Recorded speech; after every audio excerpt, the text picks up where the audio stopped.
Assalamualaikum warahmatullahi wabarakatuh. Perkenalkan, nama saya Dina Nestania, NIM 1211646. Baiklah, saya akan menjelaskan tentang materi tentang mata kuliah fikih ibadah. Yang pertama itu konsep fikih. Pengertian fikih. Fikih secara bahasa berarti pengetahuan atau pemahaman, sedangkan menurut istilah berarti mengetahui tentang hukum-hukum syariah yang dihasilkan dari dalil-dalil yang terperinci. Sumber hukum Islam itu dibagi menjadi dua golongan. Yang pertama itu mutafaq atau yang disepakati, itu ada 4: Al-Quran, hadis, ijma, dan qiyas. Sedangkan yang tidak disepakati atau yang disebut itu sumber hukum mutlak, berarti yang tidak disepakati, yaitu ihsan, maslahah mursalah, uruf, dan istisab. Lingkup fikih itu ada 2. Yang pertama itu fikih ibadah. Fikih ibadah ini hanya dilakukan oleh satu orang, seperti sholat, wudhu, zakat, dan lain sebagainya. Yang kedua itu fikih muamalah. Fikih muamalah ini lebih sosial. Ibadah yang dilakukan tak bisa sendiri dilakukan, seperti nikah harus berdua, tidak bisa dilakukan sendiri. Materi yang kedua yaitu taharoh. Taharoh menurut bahasa berarti bersih. Menurut istilah, syarat taharoh adalah bersih dari hadas dan najis. Taharoh juga diartikan mengerjakan pekerjaan yang membolehkan sholat berupa wudhu, mandi, dan tayamum. Macam-macam taharoh. Yang pertama itu taharoh hakiki atau najis, yang berarti kotor. Ada 3 najis yang terbagi. Yang pertama, najis mukhafafah, najis mutawasitoh, dan najis mukhalazoh. Yang kedua itu toharoh hukmi atau hadas, adalah sucinya kita dari hadas, baik hadas kecil ataupun hadas besar. Macam-macam air. Yang pertama itu air mutlak atau keadaan air yang belum tersentuh sama sekali, yaitu air hujan, air salju, air embun, air laut, air sumur, air sungai, dan yang terakhir air yang berasal dari mata air, yaitu air mustakmal atau air yang menetes dari sisa bekas wudhu di tubuh seseorang atau sisa bekas memandikan jenazah. Yang ketiga itu air yang tercampur dengan barang, adalah air yang tercampur dengan barang suci atau barang yang bukan najis hukumnya, tetapi suci, seperti air yang tercampur dengan sabun, kapur barus, tepung, dan lain sebagainya, selama nama air itu masih melekat padanya. Yang keempat itu air yang tercampur dengan barang najis. Kriteria perubahan terletak itu pada rasa, warna, dan bau. Tata cara tayamu. Tayamu ini adalah berwudu dengan menggunakan debu yang bersih dan suci. Cara tayamum itu, yang pertama itu berusaha mencari air terlebih dahulu, namun tidak dapat ditemukan. Kedua itu tidak boleh menggunakan air karena menderita penyakit yang membuatnya tidak boleh bertemu dengan air. Yang ketiga itu debu yang digunakan itu suci dan belum bercampur dengan sesuatu. Yang terakhir itu telah tiba waktunya sholat. Fardu tayamu. Yang pertama itu niat tayamum, mengusap muka dengan debu yang bersih dan suci, mengusap kedua tangan sampai dengan siku-siku, dan yang terakhir itu tertib, yaitu berarti sesuai urutan. Sunnah tayamum, yaitu menghadap kiblat, membaca bismillahirrahmanirrahim, mendahulukan anggota tubuh bagian kanan, dan menipiskan debu. Caranya meniup debu yang berada di tangan. Tata cara bertayamum. Awali dengan membaca niat tayamum sambil meletakkan kedua tangan di atas permukaan debu. Mengusap muka dengan debu dalam sekalian ucapan, yaitu mengusap kedua tangan hingga siku dengan debu dalam sekali ucapan. Yang terakhir itu tertib menjalankan sesuai dengan urutan. Hal-hal yang membatalkan tayamum. Yang pertama itu segala hal-hal yang membatalkan wudhu, bukan air ketika akan sholat, kecuali dalam keadaan sakit. Dan yang terakhir itu murtad.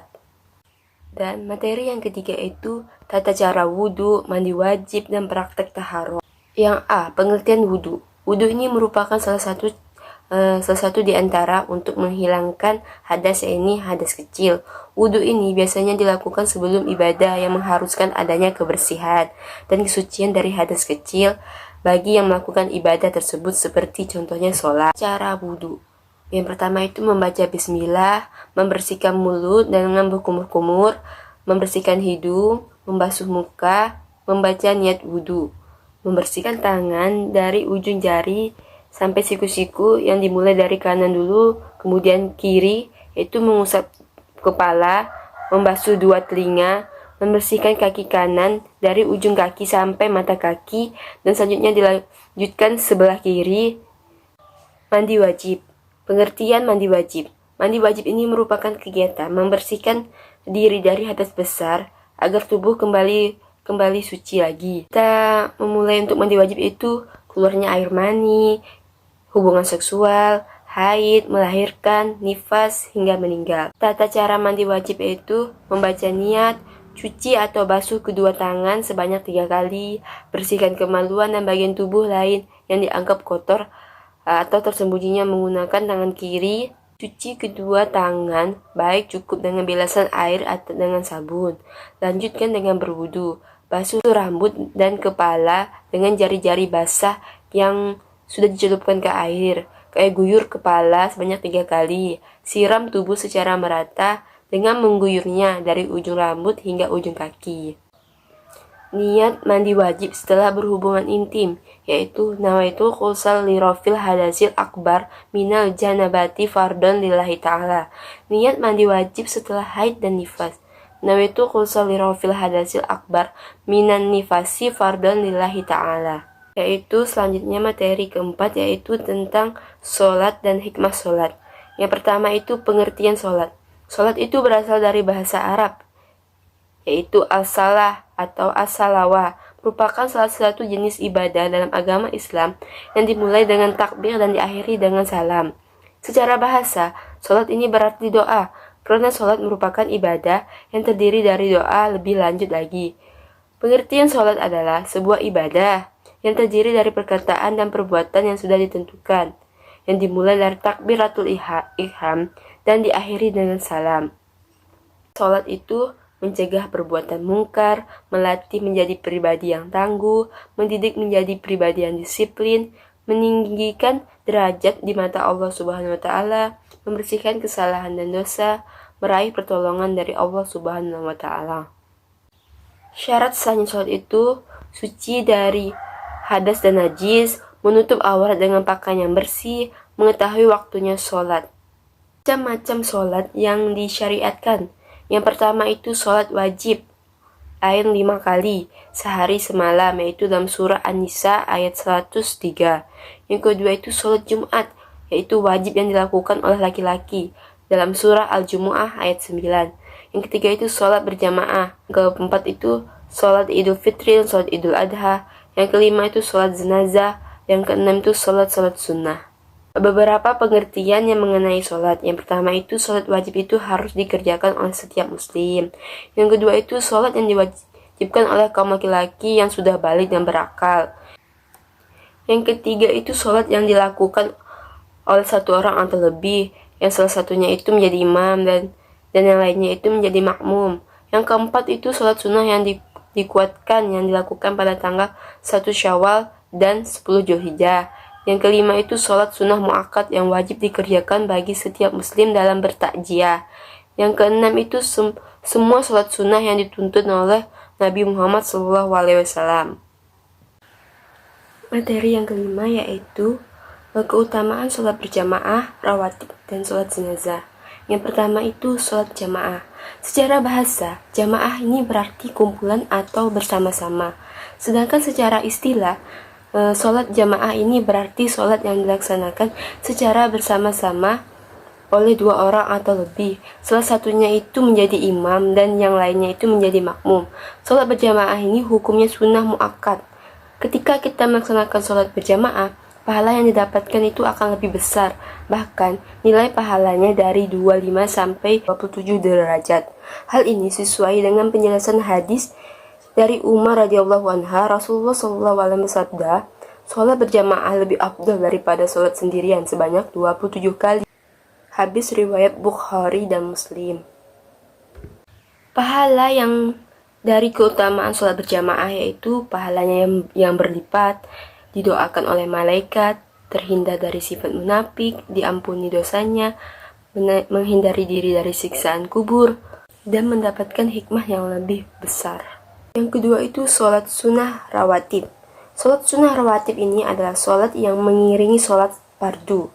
Sholat rawatib ini ada dua macam, yaitu sunnah qobliyah yang dilakukan sebelum sholat fardu, dan sunnah ba'diyah yang dikerjakan setelah sholat fardu.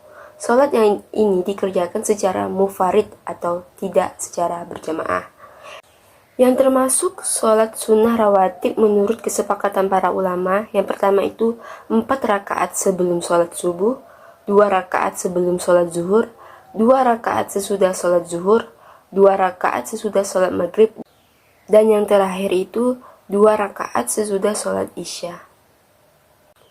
Keutamaannya yaitu dijauhkan dari api neraka, derajatnya diangkat oleh Allah Subhanahu wa Ta'ala, lebih baik dari dunia dan seisinya, dibangunkan rumah di surga, dan amalan yang tidak pernah ditinggalkan oleh Rasulullah SAW. Dan yang terakhir itu sholat jenazah. Sholat jenazah ini adalah sholat fardu kifayah yang dilaksanakan saat ada umat muslim yang meninggal. Tujuannya itu untuk mendoakan mayit agar Allah berkenan mengampuni dan merahmatinya. Saat melakukan sholat jenazah harus berada di hadapan kita. Jenazah harus berada di depan kita. Lalu sholat dilaksanakan dengan 4 kali takbir serta diselingi doa dan selawat. Keutamaan dari sholat jenazah yaitu menyegerakan kebaikan bagi jenazah. Yang kedua itu mendapatkan berlimpah kebaikan, dan yang terakhir itu memberikan syafaat bagi si mayit. Dan selanjutnya materi yang keenam tentang sholat tarawih dan sholat witir atau qiyamul lail. Yang pertama itu sholat tarawih. Pengertian sholat tarawih. Sholat tarawih ini adalah sholat sunnah muakkad yang dikerjakan selama bulan Ramadan pada malam hari dengan mengharapkan rahmat dan ampunan dari Allah Subhanahu wa Ta'ala serta agar terhindar dari api neraka. Nabi SAW bersabda, bulan Ramadan adalah bulan yang awalnya penuh rahmat, pertengahannya adalah ampunan, dan akhirnya adalah kebebasan dari neraka. Hadis riwayat Ibnu Khuzaimah. Kata tarawih ini merupakan bentuk jamak dari tarwiha, artinya waktu sesaat untuk istirahat. Yakni istirahat untuk menghilangkan kepenatan berasal dari kata ar-rahaatin, yaitu rehat, yang berarti hilangnya kesulitan dari keletihan. Tata caranya yaitu yang pertama, setiap 2 rakaat diakhiri dengan salam. Yang kedua, sebaiknya mengikuti tata cara sholat tarawih sesuai dengan yang dilakukan imam. Yang ketiga, disunahkan membaca doa kunut dan sholat witir yang 1 rakaat pada malam ke-15 bulan Ramadan. Yang keempat, bagi yang berniat untuk sholat malam atau tahajud dan yakin akan bangun malam. Yang kelima, sholat tahajud adalah sholat malam yang dikerjakan setelah tidur. Apabila sholat tarawih dikerjakan saat tidur, maka itu juga termasuk sholat tahajud. Yang keenam itu disunahkan juga dalam sholat tarawih untuk mengeraskan suara ketika membaca surah Al-Fatihah dan surah pendek lainnya. Sholat witir. Pengertian sholat witir. Sholat sunnah witir ini adalah sunnah ganjil yang dikerjakan pada malam hari setelah sholat isya. Witir ini artinya ganjil. Disebut sholat witir karena jumlah rakaatnya ini ganjil, yaitu 1, 3, 5, 7, 9, sampai 11 rakaat. Syarat, rukun, dan jumlah rakaat sholat sunnah witir. Syarat dan rukunnya itu sama dengan sholat sunnah rawatib. Yang membedakannya itu hanyalah jumlah rakaatnya. Jumlah sholat sunnah witir ini adalah 11 rakaat, dan yang paling sedikit itu 1 rakaat. Waktu sholat sunnah witir ini adalah setelah isya sampai dengan terbitnya fajar shadiq atau waktu sholat subuh. Sedangkan bagi yang ingin melakukan sholat tahajud di malam hari, disunahkan baginya melakukan sholat witir itu setelah sholat tahajud. Tata cara sholat sunnah witir ini, sholat sunnah witir ini dilakukan secara munfarid kecuali pada bulan Ramadan. Sholat witir ini dapat dilakukan 1, 3, 5, 7, 9, atau 11 rakaat sekaligus dengan 1 malam, dan dapat pula dilakukan dengan 2 salam. Niatnya adalah Yang untuk salam pertama, usolli sunatan minal witri adaan lillahi ta'ala. Untuk satu rakaat atau salam yang kedua, usolli sunatan witri adaan lillahi ta'ala. Setelah itu membaca zikir setelah witir.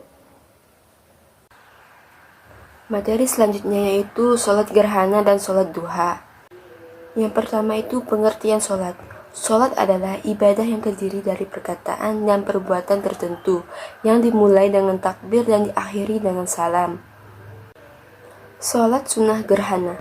Sholat sunnah gerhana ini dinamakan sholat kusuf, sedangkan sholat gerhana matahari dinamakan sholat kusuf. Hukumnya adalah sunnah muakkad dan boleh dilaksanakan secara munfarid, namun yang lebih utama itu dikerjakan secara berjamaah. Apabila dilaksanakan dengan berjamaah, maka disunahkan berkhutbah sesudah sholatnya. Ini berikut adalah niat sholat gerhana bulan dan matahari yang harus. Berikut ini adalah niat dan doa sholat gerhana bulan dan matahari yang harus dibacakan. Usolli sunatan kusuf ro'ataini imamam lillahi ta'ala. Ini untuk imam, sedangkan untuk makmum usolli sunatal kusuf ro'ataini makmuman lillahi ta'ala. Cara melaksanakan sholat gerhana adalah sebagai berikut. Yang pertama itu niat, dilanjutkan dengan takbiratul ihram atau tiap rakaat terdiri dari 2 kali ruku. Yang kedua itu setelah membaca surah Al-Fatihah yang diteruskan dengan membaca ayat Al-Quran, dan kemudian itu dilanjutkan dengan i'tidal, lalu membaca surah Al-Fatihah pada rakaat pertama untuk yang kedua kali, dilanjutkan membaca surah dan ayat Al-Quran, kemudian ruku dilanjutkan dengan i'tidal yang kedua dalam rakaat pertama. Yang kelima itu sujud sebagaimana salam biasa. Yang keenam itu berdiri dengan membaca surah Al-Fatihah untuk rakaat yang kedua dengan 2 ruku dan 2 i'tidal. Yang ketujuh itu sujud. Dan yang terakhir itu dilakukan dengan duduk serta membaca tasyahud dan diakhiri dengan salam. Sholat duha. Sholat duha ini adalah sunnah muakkad, sangat dianjurkan. Waktu duha adalah waktu ketika matahari mulai merayap naik meninggalkan tempat terbitnya, hingga ia tampak membayang sampai menjelang tengah hari. Sholat duha ialah sholat sunnah 2 rakaat atau lebih, sebanyak-banyaknya 12 rakaat. Ibnu Hajar menjelaskan, sholat sunnah yang utama adalah dilakukan secara munfarid atau secara sendiri. Niat sholat duha yang dilakukan dengan 2 rakaat yaitu usolli sunatan duha ro'ataini lillahi ta'ala. Sedangkan niat sholat duha yang dilakukan 4 rakaat yaitu usolli sunatan duha arba'an rakaataini mustaqbila kiblati adaan lillahi ta'ala. Tata cara sholat duha. Tata cara sholat duha ini tidak berjauhan dengan sholat sunnah lainnya. Sholat ini diawali dengan membaca niat sholat duha dan diakhiri dengan salam. Yang pertama itu membaca niat sholat duha, takbiratul ihram, membaca doa iftitah, membaca surah Al-Fatihah, membaca 1 surah di dalam Al-Quran, ruku, i'tidal, sujud pertama, duduk di antara 2 sujud, sujud kedua, bangkit dan melaksanakan rakaat kedua yang sesuai dengan pada rakaat pertama, dan yang terakhir itu tasyahud akhir dan salam. Keutamaan sholat duha yaitu sholat duha itu adalah sedekah sebagai investasi amal cadangan, keuntungan yang besar, dicukupi kebutuhan kehidupannya, pahala haji dan umroh, diampuni semua dosanya walaupun sebanyak buih di lautan.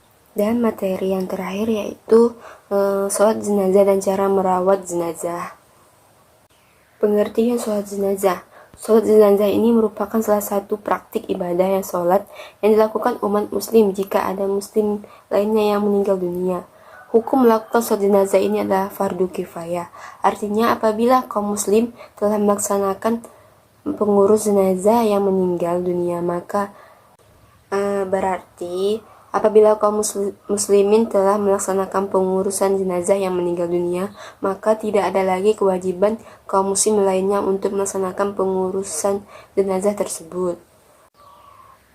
Syarat sholat jenazah. Salat jenazah ini memiliki beberapa persyaratan. Bila salah satu di antaranya tidak terpenuhi, maka salatnya tidak sah menurut syara. Syarat-syarat tersebut adalah sebagai berikut. Pertama itu beragama Islam. Yang kedua itu sudah balik dan berakal.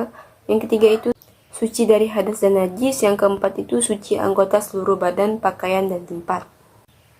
Yang kelima itu menutup aurat. Laki-laki auratnya antara pusat sampai lutut, sedangkan auratnya perempuan itu sampai ke seluruh anggota badan kecuali muka dan telapak tangan. Yang keenam itu menghadap kiblat.